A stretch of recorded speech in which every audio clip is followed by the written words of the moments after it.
Empezamos nuevamente aquí. Sí. ¿Listos? Entonces, para empezar con este nuevo programa, muchísimas gracias a los que se van a estar conectando en Facebook Live. Mi nombre es María Peña y les doy la bienvenida a este su programa como cada semana. Ahora estamos en jueves porque ya soy abuela y entonces me tocó ir por mi nieta ayer y tuvimos que posponer el programa para el día de hoy. Así que pues muchas gracias por estar siempre preguntándome por ahí. Me mandaron unos mensajes que sí iba a haber este programa porque estaban muy interesados sobre este tema. Así que espero que la información que les traigo para compartir en esta ocasión les sea útil y que tengan las respuestas que ustedes están esperando para este tema tan importante como lo es el homeschool. ¿Qué es el homeschool? ¿Qué estamos haciendo ahora en esta temporada que con el coronavirus nos mandaron a nuestros hijos y de repente nos volvemos maestros y no sabemos qué hacer con ellos? Entonces, para eso tengo el honor de tener en este programa a una persona, a un papá que ha estado educando a sus hijos no con este sistema, pero con esta manera de educar a nuestros hijos, con esa libertad. Además de que es un padre con 2 hijos, también escribió un libro en donde ya lo leí no digo en su totalidad, pero está muy interesante, un libro que tiene en Amazon. Les voy a dejar más adelante aquí el link para que usted los adquiera. La verdad es que está muy, muy educativo y nos abre las puertas a esta nueva manera de educar. Entonces, sin más preámbulos, les voy a presentar a José Luis Meléndez, que está aquí conmigo y que nos va a compartir sobre este tema. Así que, José Luis, bienvenido a tu programa. Muchísimas gracias. Muchas gracias acá desde Puerto Rico para todos. Un abrazo. Así es, muchísimas gracias. Entonces, pues tú eres el experto en este tema y me gustaría que nos digas, ¿qué es el homeschool? Bueno, yo creo que en parte todos somos expertos, pero no lo sabemos porque todos empezamos haciendo homeschooling precisamente porque el homeschooling es realmente el descargar la responsabilidad del aspecto de la educación y el aprendizaje por parte de los padres. Y es algo que nosotros hacemos desde que nacen hasta que entran a la escuela y somos los primeros testigos en observar cómo el aprendizaje se da como una manifestación intrínseca del que aprende y cómo se dan las conquistas a través de un proceso que no está dirigido por los padres, pero está prácticamente facilitado no solo por los padres, sino por la gente que está alrededor del niño. Si el niño convive con personas que hablan 3 idiomas o 4 idiomas, el niño va a aprender esos 3 o 4 idiomas. Sí, y entonces pues prácticamente el homeschooling es la decisión de los padres de asumir la responsabilidad total del proceso de aprendizaje, que no quiere decir que el padre va a ser quien se va a encargar del aprendizaje, sino de prácticamente manejar todos los aspectos. Mis hijos toman clases con distintos maestros, porque yo, por ejemplo, no sé de costura y mi hija le interesó costura, pues tomo clases con una maestra excelente de costura. Han tenido maestros de piano, de arte, mi hijo toma clases de bajo con un maestro excelente que aquí tocaba con un artista reconocido. Pero en el fondo son los padres asumiendo la responsabilidad del proceso de aprendizaje de los hijos. Okay. Te voy a tener, como yo tengo 6 hijos y quiero educar a mi hija, la más pequeña que tiene 9 años, en homeschool. Pero tenía la idea de que homeschool es, ok, ahora con esta tecnología vamos a agarrar un programa en internet, online, y tú te pones a estudiar en la escuela, ¿no? O sea, en vez de ir a la escuela, ahora lo vas a hacer online. ¿Hay una diferencia entre estos 2 tipos de enseñanza? Bueno, hay una diferencia abismal, porque primero que antes de contestarte eso, la verdad es que las circunstancias en las que nos ha lanzado este asunto del COVID realmente no se puede definir como una experiencia de homeschooling si no es un acto voluntario de parte de los padres. O sea, estamos un tanto forzados a estas circunstancias, pero no quiere decir que uno no lo pueda traducir en una experiencia de homeschooling. Lo que me están mencionando es una forma de homeschooling que se alinea bastante con la experiencia misma de la escuela, pero tiene la ventaja de que aun cuando estás siguiendo el rigor de las materias lectivas, puedes llevar a tu hijo al ritmo del... Aunque si lo estás haciendo a través de la escuela, pues hay unas metas en términos de tiempo que cumplir. Cuando tú haces homeschooling y la escuela ya no está implicada, porque es una decisión que te lleva a desconectarte de la escuela y aún sigues los patrones de la escuela, pues tienes esa ventaja de que no tienes un tiempo delimitado y tampoco tienes por qué estrechar el tiempo si el niño avanzó más en una materia. Uh-huh. Y eso permite una flexibilidad enorme y además eso es siguiendo las pautas de la escuela, porque hay otras experiencias de aprendizaje que cuando uno empieza a ver, por ejemplo, que los currículos responden a la conveniencia de un ordenamiento escolar más que a una conveniencia de un niño, pues puede que incluya otras herramientas o materias de aprendizaje que ni siquiera están contempladas en la escuela, pero que pueden ser tan importantes o más importantes que lo que se cubre en la escuela para con ese niño. Y en estos tiempos es bien importante uno atender ese aspecto de la creatividad y de los intereses personales, porque ya... el niño. Sí, porque la escuela ya no representa las garantías que representaban hace 20 años atrás. Si tú salías de la universidad con un título universitario, pues tú más o menos tenías una garantía de que ibas a conseguir empleo en lo que estudiaste. Hoy en día se está dando el fenómeno de que muchos muchachos, después de 20 años de escolarización, incluyendo la universidad, tienen una deuda que suma más que el pago de una hipoteca quizás. Sí. No tienen la capacidad para generar ingresos, no consiguen trabajo en lo que estudiaron y quizás no consiguen trabajo ni de mesero, y más en estos tiempos de COVID. Así que la universidad sigue siendo una opción importante, pero no representa ya la garantía que representaba hace 20 años atrás. Entonces, estoy muy de acuerdo contigo en eso. Y pues bueno, ahorita que me mencionabas sobre la creatividad y los intereses del niño, por eso era, porque muchas veces queremos educar a los hijos como nosotros queremos, o hay en tu libro una parte donde dices que el niño, y bueno, y estoy de acuerdo con eso, que al niño le gusta aprender.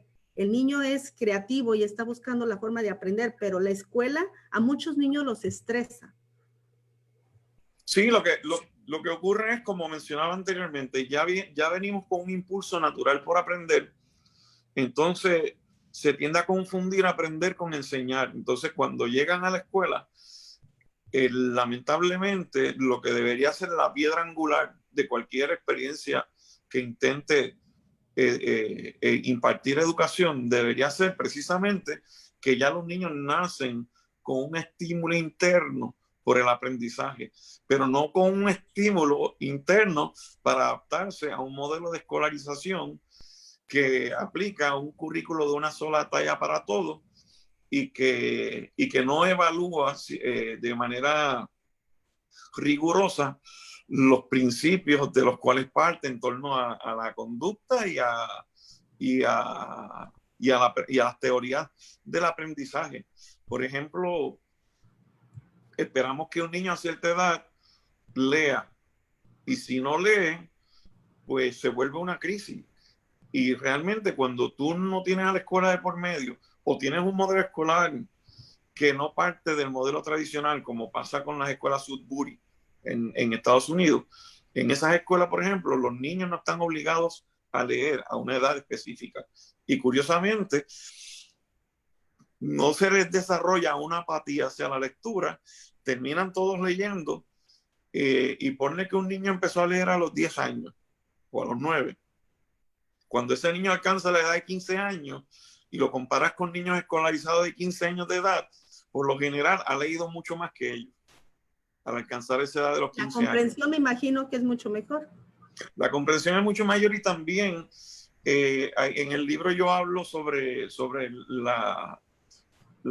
punto de vista de un filósofo francés que se llama Jacques Rancière, que prácticamente lo que está diciendo es que entre la lectura y el lector no hace falta un intermediario, porque hay un diálogo ya ahí estipulado. Y él lo demuestra con un ejemplo entre estudiantes franceses y un maestro holandés que terminaron consiguiendo un libro, ninguno de los dos leía hablaba el idioma del otro, y consiguen un libro complejo, porque era un clásico, en edición bilingüe, que estaba redactado en francés y en el idioma del profesor finlandés, o sea, Flandes, no finlandés, sino de Holanda.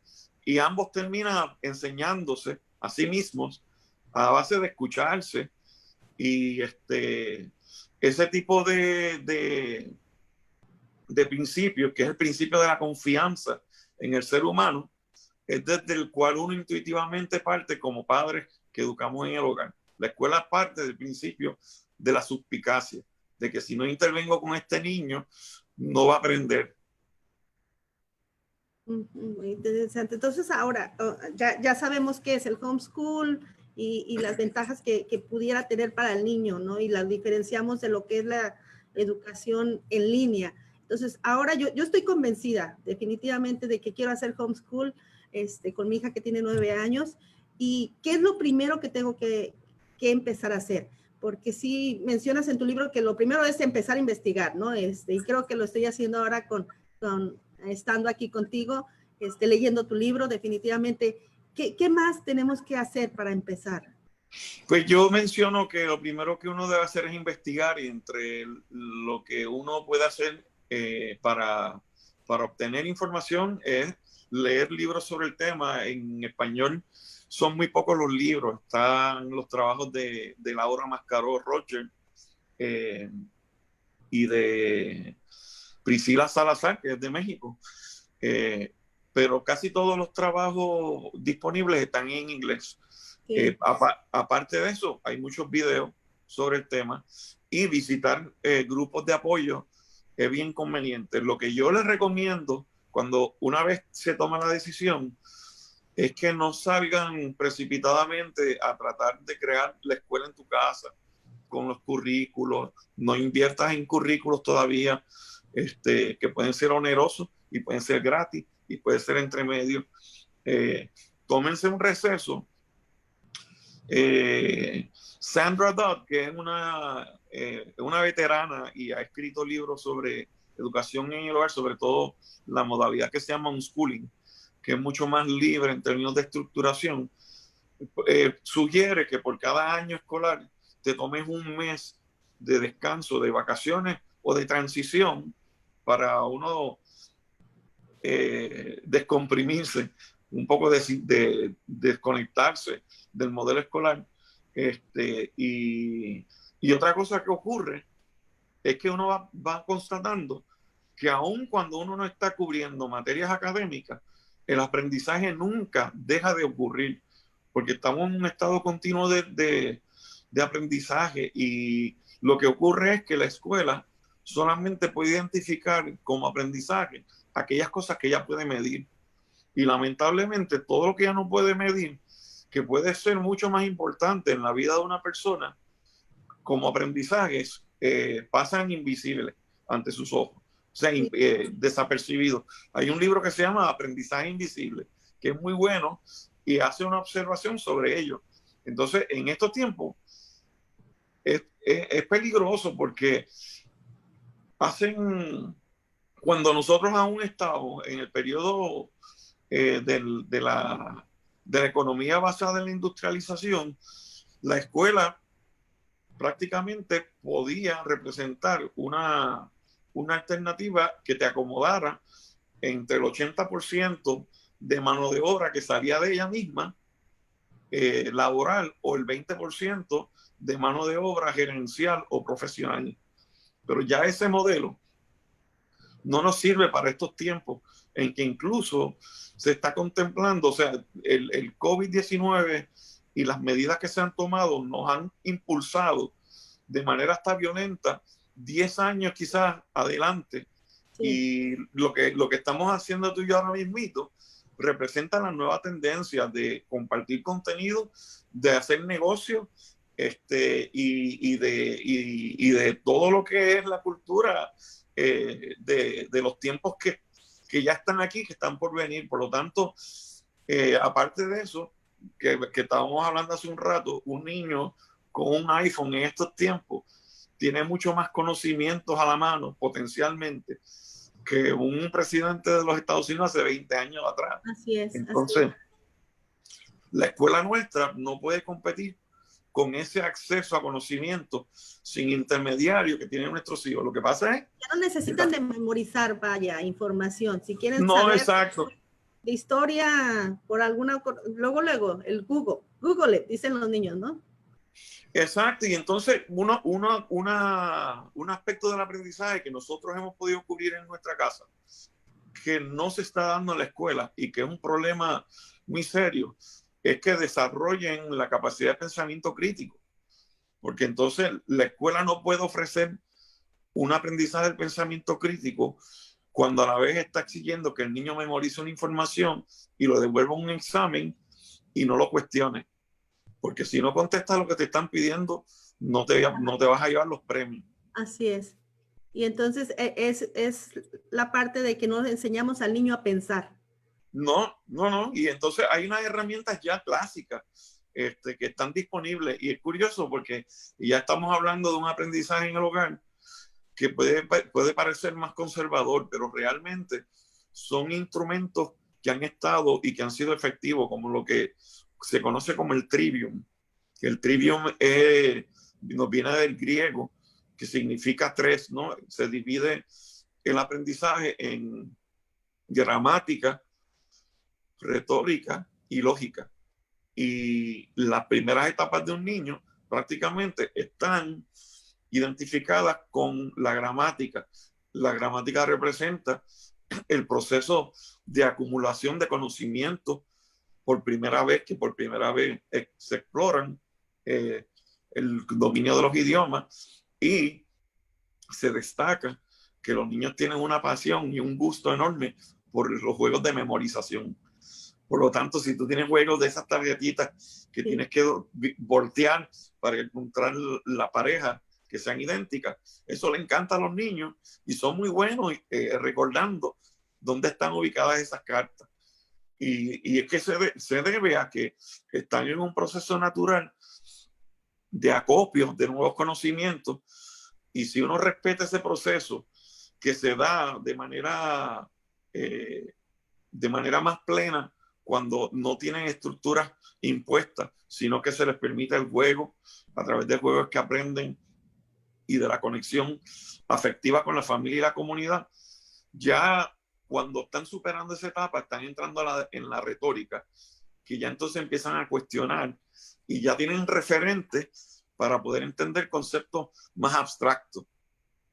Por ejemplo, un niño que ya ha visto caerse muchas cosas, ha visto que cuando empujaba su biberón caía al piso y no se elevaba, pues va a llegar un momento en que cuando le hables de la ley de gravedad, tiene los referentes para entenderlo, pero nosotros hemos estado creando una experiencia un tanto atropellada que no permite que durante los años de infancia ese aprendizaje espontáneo, autodirigido, se dé, y ni aprende lo que podría aprender respetándole ese proceso, ni aprende lo que pretendemos que aprenda porque no están listos para un aprendizaje formal, que en parte es la clave del éxito del modelo finlandés, que es que los niños no entran a la escuela hasta los 7 años de edad. Y entonces, cuando entran a los 7 años de edad, ya hay unos conocimientos que se dan como parte de una relación con una cultura y un contexto. Es como yo menciono en el libro que el escritor de apellido Quindes, él escribió Ishmael, él había hecho un estudio sobre educación en unas escuelas de pre y de kinder, me parece. Y él decía, el hecho de que un niño no vaya a la escuela el día que se discutió el color azul, no quiere decir que toda su vida se va a estar preguntando de qué color es el cielo. Ajá. Porque es lo que dice prácticamente todo lo que pretendemos enseñarle en escuelas preescolares y kinder. Es inevitable que no lo aprendan porque forman parte de su cultura y de su diario vivir. Ajá, sí. Pues se me hace muy interesante y me dejas así como con muchas preguntas por tanta información que nos compartes. ¿Ah? Y estaba yo pensando, entonces, es, así como lo dices, es retórica, sería la Gramática. primera parte de la triada que nos dices, la gramática, la retórica y las matemáticas al final. No, lógica, la lógica. No, lógica, perdón. Sí, ya cuando llegan a la lógica, tienen la capacidad de la persuasión a través de la oratoria o de la escritura, y tienen también el arsenal de las falacias lógicas que puedan identificar en un discurso, en una conversación, y tienen también el conocimiento socrático del cuestionamiento de las palabras que se le están comunicando. Sócrates era muy hábil en el debate porque le pedía al contrario o a la persona con la que estaba conversando que le definiera sus términos. Entonces, exigir que la persona defina sus términos le obliga a confrontar el argumento que están trayendo. Entonces, pues prácticamente si uno cubre estas cosas, vas a tener un niño con un desarrollo de pensamiento crítico. Y esto se da independientemente de las materias que esté cubriendo. Una de las cosas que para mí es importante es, por ejemplo, que lo que esté leyendo, lo que esté aprendiendo, si se topa con una palabra que no entienda, que la aclare, que la defina. Y entonces, en cuanto a currículo, hay herramientas, por ejemplo, en este libro, yo lo menciono en mi libro, sí, porque este libro tiene unos cuestionarios que tú los llenas y te da unas ideas de qué tipo de currículo pudiera servir para tus hijos. Por otro lado, el currículo, como mencioné antes, tiene un propósito dentro de la escuela que va a cambiar cuando uno hace educación en el hogar, porque ya en educación en el hogar ya se vuelve un instrumento auxiliar, no un fin como tal. Ajá, sí. Incluso hay familias que no utilizan currículo. Por ejemplo, en nuestro caso, para historia nosotros no hemos usado currículo porque nos ha sido más práctico utilizar libros de historia escritos por historiadores que han hecho un trabajo mucho más profundo, más exhaustivo, y también nos hemos valido del extraordinario recurso del documental. Sí. Hay documentales de historia que están muy bien logrados y que te dan muy buena información. Yo es como he estado aprendiendo últimamente a través de documentales, muy interesante.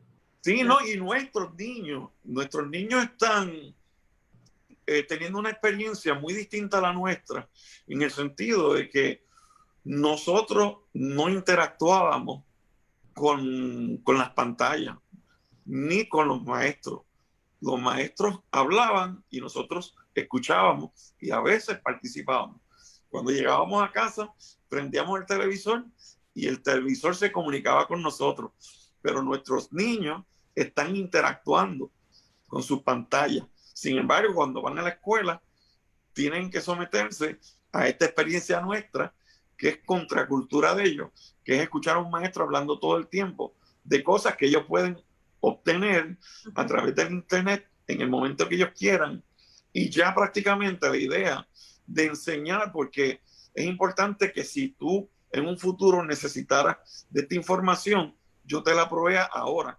Ya eso no tiene, si alguna vez tuvo, ya no tiene una justificación, porque en el momento, por ejemplo, que un niño necesite algún concepto matemático, tiene el internet a la mano. En el momento en Para que aclararlo. mi hijo en un momento dado necesitó refrescar asuntos de ángulo. ¿Por qué? Porque para ganar una carrera de remo, tú tienes que calibrar tus remos en el bote, de manera que no se te, quizás se te pillen en el pecho. Un remo tiene que quedar por debajo del otro.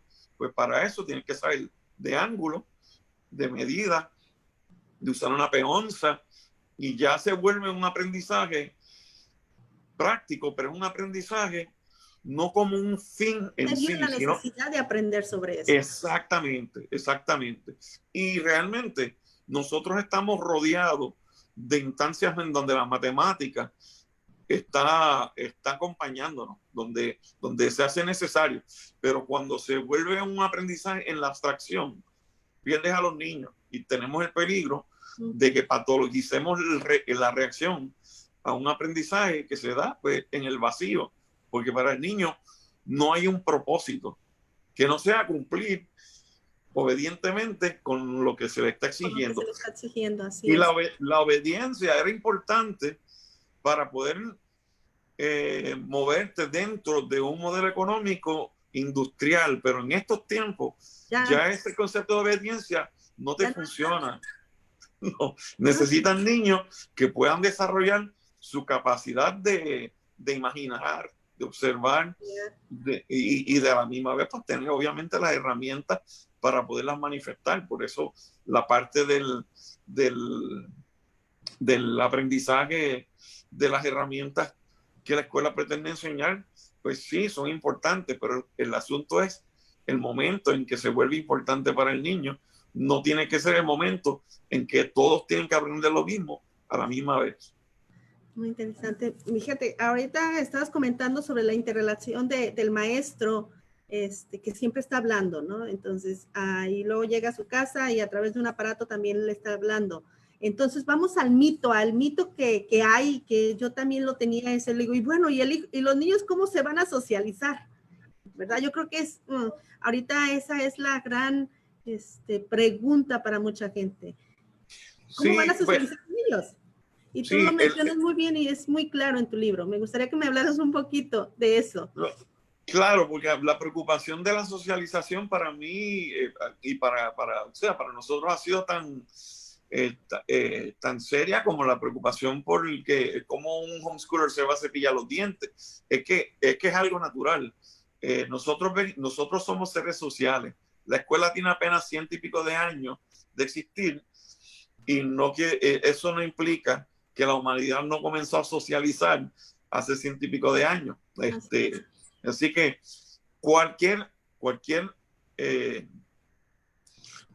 contacto entre un ser humano y otro representa un acto de socialización. La escuela prácticamente es uno de los peores modelos o de experiencias de socialización, porque te aísla a los niños, te los segrega por edad. Entonces, al segregártelos por edad, que es una forma sintética o artificial de agrupar a la gente, porque en la sociedad uno no ve eso. Prácticamente se quedan sin referentes de niños mayores ni de niños menores. Cuando tú tienes una mezcla, los niños mayores tienden a ser más cuidadosos cuando tienen niños pequeños en cómo hablan y en cómo se comportan. Y los niños pequeños tienen a una persona que está mucho más cerca de ellos en edad como referente. En el salón de clase tienen una maestra que le lleva muchos años, o un maestro que puede ser que tenga 20 y pico de años, como que tenga 30, 40, y está muy lejos de ser como un referente. Entonces comparten una inmadurez prácticamente colectiva, están metidos en una burbuja colectiva, y no es realmente un entorno real de comunidad.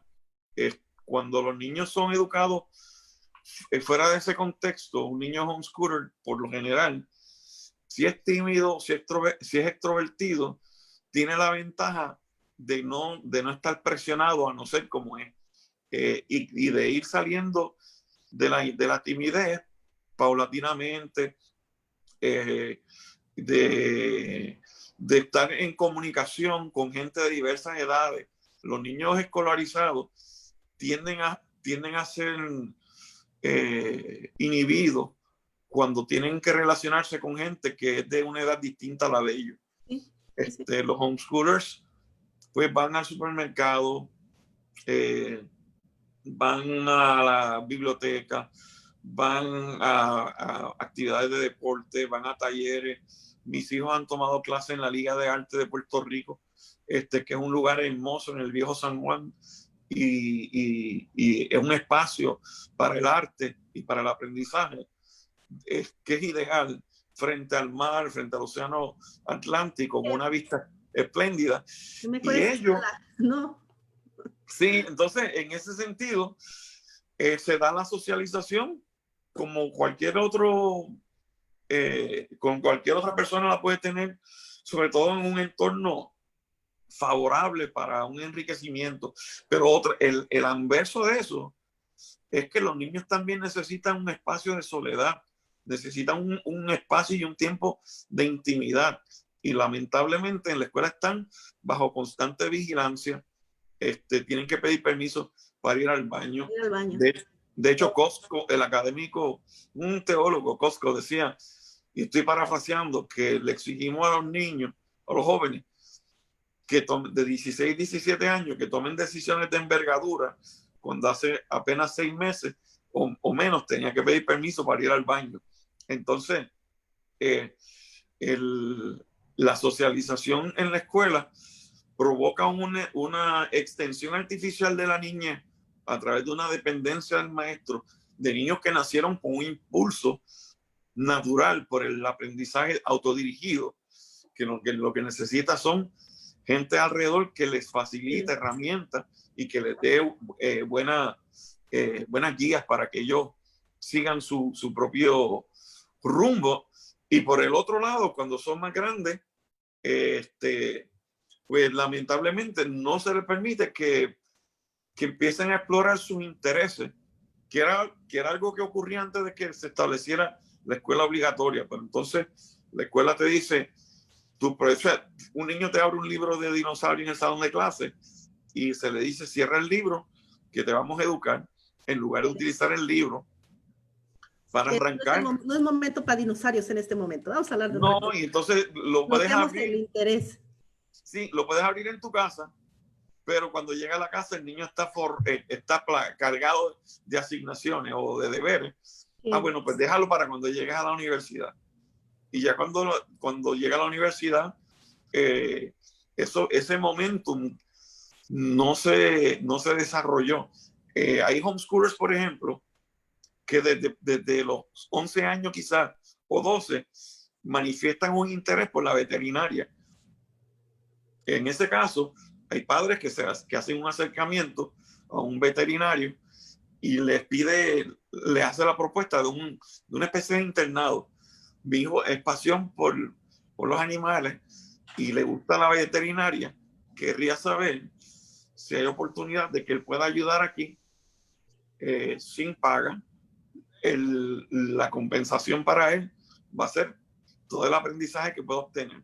Y en pocos meses esos niños están prácticamente que pueden correr la clínica por todo lo que aprenden, y cuando ya crecen, que entran a estudiar veterinaria, pues tienen una experiencia vasta. Bastante, y en el ramo, muy interesante. Exacto, sí, sí. Me gusta muchísimo todo esto, y bueno, cuando estaba leyendo todo esto de la socialización, yo recuerdo a mi hija cuando entró a la escuela, ella es muy platicadora, le gusta hablar muchísimo, entonces sí, los segregan por edades, como lo dices, pero aparte, pues bueno, están apartados, no pueden hablar entre ellos, que también lo mencionas en tu libro, y a mi hija cada ratito me la mandaban con notas, habla mucho en la escuela, habla mucho, y se me hizo raro porque tenía mucho, a ninguno de mis hijos les pasó, pero le hicieron escribir, no tengo que hablar en el salón de clases. y se me hizo, dije, pues bueno, le digo, ¿yo qué hago? Pues lo único, hija, ya no estés hablando tanto, o sea, es parte también porque yo estuve en la escuela toda mi vida y decía, pues es que no tienes que hablar en la escuela, ¿no? Pero leyendo esta parte de tu libro me llamó mucho la atención, o sea, porque sí es cierto, o sea, me pongo a pensar, ya no hay socialización en la escuela porque no pueden comunicarse entre sus compañeros, entonces este mito que yo lo veía como más como una barrera, dije, es que ¿dónde, con quién? Definitivamente aquí se eliminó al leer esta parte de cómo tú lo manejas en tu libro, muy interesante, porque ahí, digo yo, es cuando dije, ya, las barreras que yo tenía se eliminaron. Entonces, Claro, pero bien. ahora otra, y creo que esta es de mi esposo, o sea, ok, los educamos en la escuela, pero, ¿qué tan difícil o fácil o que vayan a la universidad? O sea, el hecho de que digan, ok, tienen que ir a la universidad, las universidades los están aceptando, ¿qué necesitan hacer especial? ¿Es más difícil para ellos entrar a las universidades? No, ahora mismo en Estados Unidos, sobre todo, las universidades más reconocidas están aceptando a los homeschoolers. Me parece que en buena medida se han dado cuenta de que el homeschooler tiende a llegar con la pasión por aprender intacta. Entonces, ya hay unos protocolos de admisión para homeschoolers que incluye tomar la prueba del LSAT, el College Board. Por otro lado, las universidades saben que el College Board realmente no es un buen referente, porque lo único que demuestra en buena medida es que tú sabes tomar exámenes de College Board, pero en el fondo ellos están buscando estudiantes con el potencial de darle prestigio a su universidad.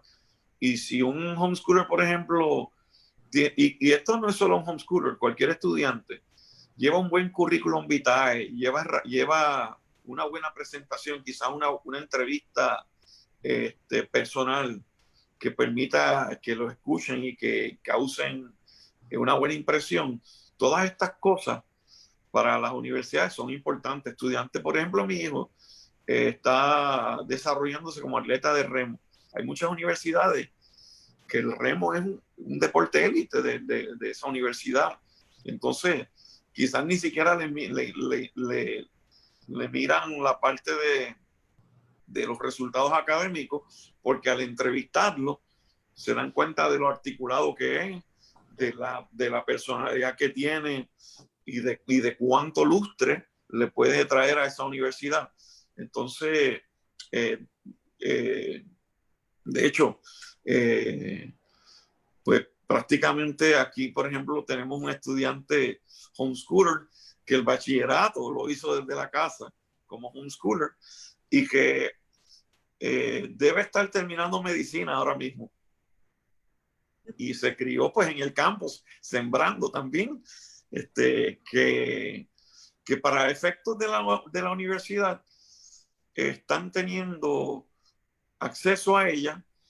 En un principio quizás no fue fácil porque habían ciertos prejuicios, pero más que prejuicios, a mí me parece que es que le toma por sorpresa y no tienen una forma de poder manejar el ingreso. Y entonces esa inconveniencia ya ha ido resolviéndose. Y eso también se lo tenemos que agradecer a muchos padres que dieron la batalla y fueron persistentes en lograr que se le diera la oportunidad a sus hijos. Y también ha habido un cambio cultural bastante favorable para el homeschooling en la sociedad. Cada vez más personas le van viendo los méritos y también cada vez más personas empiezan, más allá de entender que el modelo escolar está obsoleto, a preocuparse y a reaccionar y a buscar una alternativa para sus hijos. Lamentablemente, las escuelas, para salir de donde están, les va a tomar mucho tiempo porque pues, es una institución gigantesca y las instituciones grandes se mueven con lentitud. Y si nosotros nos pusiéramos a esperar a que eso cambie, pues quizá nuestros nietos tienen hijos y aún no se han dado los cambios que se requieren, y no hay por qué esperar, porque realmente tenemos todo lo necesario como padres para poder hacernos responsables de la educación de nuestros hijos, y tenemos hoy más que nunca herramientas y recursos para apoyar esa aventura o esa encomienda. Tenemos por el otro lado la necesidad de un cambio de paradigma. ¿Sabes? Aquí lo esencial es confía en tus hijos, porque si tú confías en tus hijos, no te van a defraudar. Ahora, confía en que nacieron para aprender, no es que nacieron para ser escolarizados, nacieron para aprender, y si uno le da las herramientas que necesitan y la libertad que va a venir acompañada de una responsabilidad que le nace, de un sentido de disciplina que no se puede imponer, que también les nace, y vuelvo y reitero, les nace dentro de la perspectiva de lo que para ellos es importante dentro de su proceso de aprendizaje, y de aquellas cosas que uno le puede proponer con mucha deferencia, como lo harías con un adulto al que tú le vas a proponer un negocio, que tú no lo atropellarías forzándolo un negocio. Pues a los niños tú les puedes proponer unos aprendizajes que ellos no se estaban planteando, pero hay que ser generoso y hay que seducirlos con la idea, ¿no? Como cuando uno está en una negociación, tu propuesta tiene que ser atractiva. El niño tiene que ver un propósito a eso que tú le estás proponiendo como aprendizaje. Por lo tanto, no es que tú dejes al niño una plena libertad de hacer lo que él quiera. Es que tú puedes proponerle unos aprendizajes e incluso puedes actuar como un coach cuando el niño está de acuerdo con eso, porque el coach puede ser bien estricto, ¿verdad? Y lo sé por experiencia con el remo, pero uno se disfruta que el coach te caiga encima dándote, corrigiéndote un error y demás, pero es parte del juego en el que uno entra en el acuerdo. Entonces un padre pues puede ponerse exigente, no hiciste esto, pero como parte de un acuerdo ya entre los dos, no como una imposición para el cual el niño no tiene una explicación lógica para ser sometido a ello. Sí, de hecho, pues bueno, yo te comento un poquito con mis hijos, pues bueno, es la resistencia. Hace 10 años que yo pensé con la idea de homeschooling, mis hijos grandes, era la resistencia a que si yo de por sí soy difícil, ahora yo como su maestra iba a ser más difícil. Ahora con mi hija que tiene 9 años, la más chica, ya le vendí la idea de hacer esto y está convencida. Le digo, vamos a tratar un año. Y si en un año yo no logro que esto te guste, vuelves a la escuela. Entonces, la idea es de crear algo que ella se esté interesada. Yo ya pensé en algunos clubs que podemos abrir, a quién podemos invitar, y para que ella esté motivada a hacer esto. Entonces, sí ha habido ese cambio de paradigma primero en mí y ahora con mi hija, para que ella acepte todo este proceso nuevo que vamos a empezar. Entonces yo creo que va a ser bonito porque sí tengo muchas ideas, he estado informándome. Bueno, tu libro yo creo que está muy completo, entonces lo voy a seguir dando, voy a seguir dando el link para que la gente pueda acceder a tu libro, que la verdad que sí está muy informativo. Entonces, pero ahorita la única pregunta es por parte de la legalidad. O sea, aquí en Texas, estamos en Texas, sé que es uno de los estados que no está tan duro, o sea, que no está tan restringido. Exacto. La manera en como los padres tenemos que hacer el homeschool. ¿Tú qué sabes de eso? ¿Qué me puedes guiar? Es bien recomendable, que eso es una de las primeras cosas que se deben hacer, que conocer el Estado de Derecho en tu estado. porque ahí está la no regulación, que prácticamente es de la que goza Texas y Puerto Rico también. Puerto Rico, de hecho, es más flexible aún.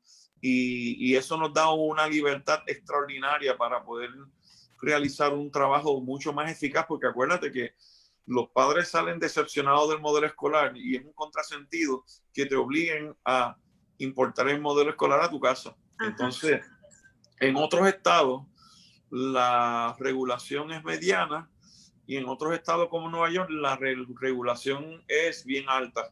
Entonces, hay una intervención del Estado bastante fuerte. La ventaja, una de las ventajas que tienes allá en Houston, por ejemplo, precisamente lo que le planteaste a tu nieta, que si de pronto ella no quisiera seguir, pues puede volver a la escuela. Nosotros tenemos la flexibilidad de entrar y salir. Hay lugares donde una vez lo sacas, si vuelve a entrar y quiere salir, ya no, prácticamente no lo vas a poder hacer. Pero nosotros tenemos esa flexibilidad. Tenemos la ventaja de que como están aprendiendo sin notas, la nota no se vuelve en el fin del proceso. El fin del proceso es el aprendizaje en sí mismo. Entonces, tiene la ventaja, como mencioné en uno de los capítulos, de que este pensamiento divergente del que habla un gran pensador sobre la educación, la revolución educativa del británico Sir Ken Robinson, el pensamiento divergente es un pensamiento que es esencial para poder desarrollar proyectos innovadores, porque, por ejemplo, tú tienes un paperclip y el paperclip se usa para pisar papeles, tienes un grupo de papeles y los tienes unidos. Pero un niño que tiene un pensamiento divergente puede ver una escultura en eso y puede manipular el alambre y te crea una figura. Entonces, hay estudios que demuestran que a través de la escolarización, esa capacidad, ese pensamiento divergente se va reduciendo dramáticamente. ¿Por qué? Porque los niños se vuelven conservadores, porque en la escuela prácticamente es quizás el único lugar donde se te decretan fracasos. Entonces, cuando uno está aprendiendo fuera del modelo escolar, si tú cometes un error, ese error se enmienda y no pasa nada. Y eso tiene unos efectos muy, muy beneficiosos, y es que desarrollas con mayor agudeza ese pensamiento divergente. Nosotros en una ocasión estábamos en el Museo de Arte de Puerto Rico y coincidimos con un grupo de estudiantes de escuela superior. Creo que Dylan, mi hijo, tendría como 12 años. El guía estaba haciendo preguntas con relación a las exposiciones de arte que habían allí y Dylan estaba contestándole todas las preguntas. Entonces el guía estaba sorprendido. Los muchachos que estaban acompañándonos de la escuela superior tendrían como 16, 14, 15, 16, 17 años. Y como la tercera o cuarta pregunta, el guía le dice a los muchachos: ustedes deberían aprender de ese niño. Como un poco, me pareció un poco humillante, pero no, o sea, livianamente. Ajá, ustedes deberían aprender de ese niño. Entonces yo me acerqué al guía después y le dije: te agradezco el elogio a mi hijo, pero ten en consideración que esos muchachos, mi hijo es homeschooler, mi hijo está acostumbrado a responder y si no tiene la respuesta correcta no pasa nada. Pero estos muchachos están acostumbrados a que si cometen un error respondiendo, ajá, se atienen a unas consecuencias que pueden incluso arruinarle su vida, su carrera. Así que cógelo suave con ellos. Y que supiera la diferencia, ¿no? Entonces, pues sí. El hecho de comparar, yo creo que, pues bueno, tampoco es válido. Tampoco. Entonces, no, sí, definitivamente. José Luis, pues la verdad es que estoy encantada con todo lo que nos has compartido. Sé que hay muchas preguntas más todavía por hacerte, muchas cosas en el aire, pero tenemos tiempo limitado. Definitivamente creo que esto se va, no sé si estés de acuerdo, conforme yo avanzo en este proceso, tenerte otra vez de invitado aquí. Claro. Me gustaría. Sería un honor. Aquí. Sería un honor. Okay. Perfecto, pues entonces la dejamos hoy por hoy aquí esta entrevista que para mí ha sido muy informativa, muy amena y la verdad es abrir los ojos a una nueva realidad, ¿no? Como lo puse cuando anuncié esta entrevista, tú dices que la educación en el hogar es el resultado de una decisión responsable, un ejercicio del derecho y un acto de soberanía. Eso lo mencionas en tu libro y me llegó a mí porque creo que es una decisión responsable como padres, porque es nuestra responsabilidad educar a nuestros hijos y es ejercer ese derecho de educarlos como queremos, con nuestra cultura, con nuestras creencias, y de la manera en que pues realmente queremos lo mejor para nuestros hijos. Entonces, si yo sé que ella es un pececito, no le voy a decir que trepe el árbol, ¿no? Exacto. Entonces, y me encantó esta manera. Entonces, definitivamente sé que vamos a estar más en contacto a través de Facebook o busquemos la manera y me gustaría volverte a tener otra vez en este programa en unos 2 o 3 meses para contestar otras preguntas que yo sé que muchas personas me van a estar haciendo, ¿verdad? Así que la invitación va a quedar abierta. Con mucho gusto, encantado de participar. Pues bien, pues muchísimas gracias entonces y pues nos vemos en la próxima semana con más invitados, más temas. Yo me despido de ustedes como siempre. Cuídate mucho, quiérete mucho, pero sobre todo, sé feliz. Hasta la próxima.